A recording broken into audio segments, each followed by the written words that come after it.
নমস্কার, আমি অনিতা। আপনারা দেখছেন শীর্ষ টাইমস। প্রতিদিনের মতো চোখ রাখা যাক আজকের নজর কাড়ার শীর্ষ 10 খবরে। প্রয়াত হলেন বসিরহাটের তৃণমূল সাংসদ হাজী শেখ নুরুল ইসলাম। দীর্ঘদিন ধরে অসুস্থ ছিলেন বসিরহাটের সদ্যজয়ী তৃণমূল সাংসদ হাজী শেখ নুরুল ইসলাম। বুধবার দুপুরে তার মৃত্যু হয় বারাসাত জাগলিয়া বহেরা গ্রামে। নিজের বাড়িতেই শেষ নিঃশ্বাস ত্যাগ করলেন তিনি। বয়স হয়েছিল 61 বছর। এদিন তার বাড়িতে এসে পরিবারের সদস্যদের সমবেদনা জানান দলের রাজ্য ও জেলার নেতারা। ড্রাগ টেস্টে ফেল প্যান্ডি ক্লেভাম 625, কোনোটা অ্যান্টাসিড কোনোটা ক্যালসিয়াম সাপ্লিমেন্ট। তালিকায় রয়েছে বহুল ব্যবহৃত ডায়াবেটিস ও উচ্চ রক্তচাপ নিয়ন্ত্রণের ওষুধও। ড্রাগ টেস্ট বা গুণমানের পরীক্ষায় ডাহা ফেল করল এমনই 53টি ব্র্যান্ড। এর মধ্যে এমনও ওষুধ রয়েছে যা আম জনতার মাথা ঘুরিয়ে দেবার পক্ষে যথেষ্ট। কয়েকটা উদাহরণ দেওয়া যাক। পেটের রোগের জন্য রোজ সকালে ঘুম থেকে উঠেই খালি পেটে খাওয়া প্যান্ডি, ব্যাকটেরিয়া সংক্রমণের জন্য ব্যবহৃত ক্লেভাম 625, কিংবা সাধারণ জ্বরজারি ও মাথা ব্যথার জন্য paracetamol tablet IP 500। Central drug standards control organisation জানাচ্ছে এই ওষুধগুলি পাশ করেনি গুণমানের পরীক্ষায়। বহু তপস্যার পর ফিরছেন বাংলায়। গরু পাচার মামলায় গত শুক্রবার জামিন পেয়েছেন বীরভূম জেলা তৃণমূল সভাপতি অনুব্রত মণ্ডল ওরফে কেষ্ট।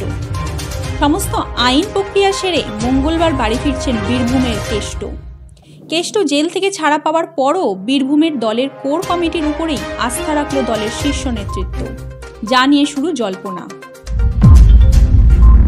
আরজিকর আবহের মাঝেই বর্ধমানের মহিলা চিকিৎসককে মারধরের অভিযোগ।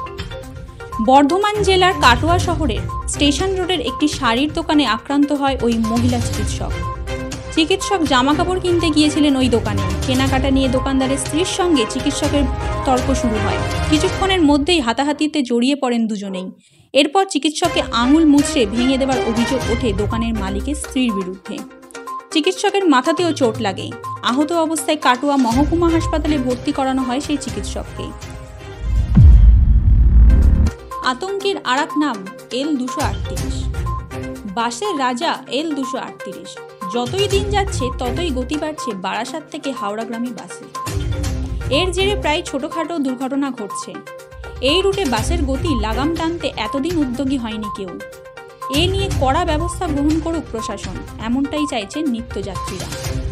নীল হলুদ রঙের বাস L238 বারাসাত থেকে যায় হাওড়া স্টেশনে। এই রুটে চলে 50টিরও বেশি বাস। এই বাস নিয়ে ক্রমাগত আতঙ্ক বাড়ছে বারাসাতবাসীর। মঙ্গলবার থেকেই টানা বৃষ্টিতে ভিজছে শহর কলকাতা। বুধবারের পর সেই জলছবি লক্ষ্য করা যাচ্ছে বৃহস্পতিবারও। এদিন সকাল 9টার আগে পর্যন্ত হালকা থেকে মাঝারি বৃষ্টির সাক্ষী রয়েছে কলকাতা। আবহাওয়া দপ্তরের পূর্বাভাস মোতাবেক বৃহস্পতিবার সকাল থেকে শুক্রবার দুপুর পর্যন্ত আকাশ থাকতে পারে মেঘাচ্ছন্ন। পাশাপাশি হালকা থেকে মাঝারি বৃষ্টিপাত চলবে। এমনকি শহরের কোনো কোনো অংশে বজ্রপাত সহ বৃষ্টিপাতও হতে পারে।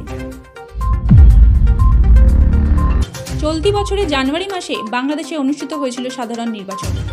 বিপুল ভোটে জয়লাভ করেন শেখ হাসিনা। একক সংখ্যা গরিষ্ঠতা নিয়ে সরকার গড়ে আওয়ামী লীগ, কিন্তু 6 মাসের মধ্যেই ছন্দপতন।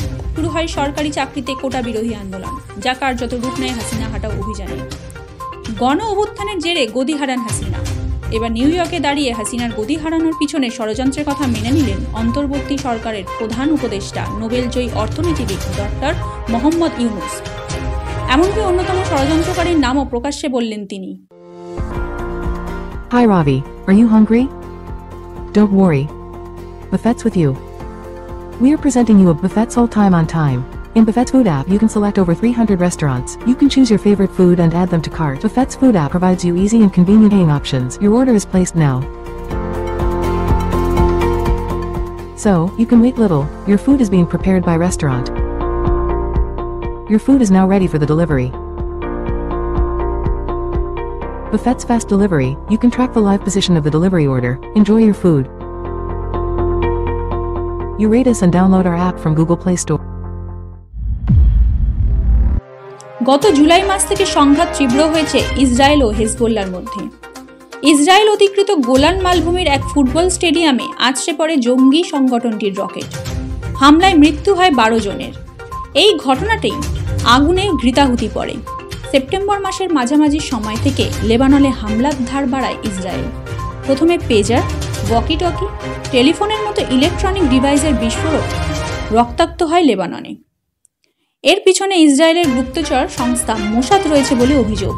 এরপরেই হেজবোল্লার ঘাঁটি টার্গেট করে অন্তত 300টি জায়গায় অগ্নিবর্ষণ করে ইসরায়েলি ফৌজ। এই হামলা এখনো পর্যন্ত মৃতের সংখ্যা 600 ছুঁই, আহত হাজার হাজার। এবার ইসরায়েলের সেনাপ্রধান হারজি হালেভি তার বাহিনীকে লেবাননে ঢুকে অভিযান শুরু করার জন্য প্রস্তুত থাকতে নির্দেশ দিয়েছেন। 7 ধাপের অগ্নি পরীক্ষায় পাশ করল কবচ 4.0। বুধবার কবচের চতুর্থ সংস্করণের 7 দফার পরীক্ষা করা হয়েছে সফলভাবে। রেলমন্ত্রী অশ্বিনী বৈষ্ণব নিজে একটি কবচযুক্ত ইঞ্জিনে সফর করে পুরো পদ্ধতি খতিয়ে দেখেছেন। রেলমন্ত্রীর উপস্থিতিতে 7 দফার অগ্নি পরীক্ষায় পাশ করে গিয়েছে কবচ 4.0। রেলমন্ত্রী জানিয়েছেন, প্রথম দফায় দেশে 10,000 রেল ইঞ্জিন এবং 9,000 কিলোমিটার রেলপথকে কবচের আওতায় আনা হবে।